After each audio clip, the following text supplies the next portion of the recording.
नमस्कार, रामकृष्ण हरी आणि श्री स्वामी समर्थ. तर बघा, सकाळचे आता 7:30 वाजले आणि शेतात काय चालू आहे तर शेतामध्ये चालू आहे अगदी चवळी तोडणं.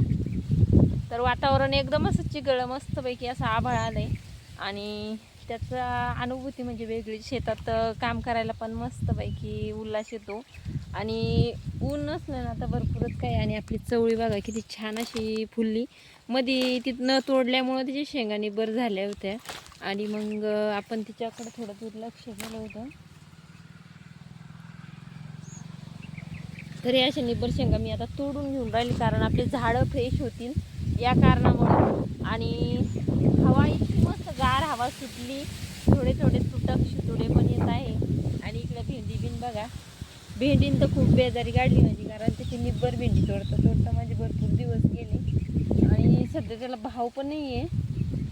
मी अशी कोथिंबीर लावली कुठं कुठं, तर छान अशी म्हणजे अजून हिरवीची ती पण भरपूर लावली होती पण एवढी नाही उगली.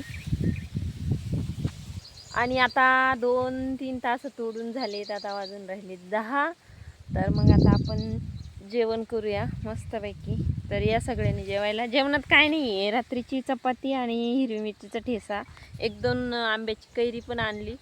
पण मग आता थोडं जेवण करून घेते, कारण अजून भरपूर तास राहिलेत. आताशी 4 तास झाले,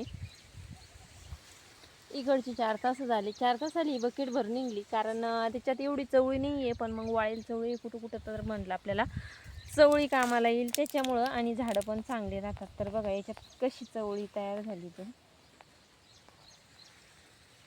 अशी चवळीचे दाणे आहेत. तर मग म्हटलं चला ते तोडून घेऊया, कारण ते आम्ही तोडलीच नव्हती तर निबर चवळी झाली होती. तर चला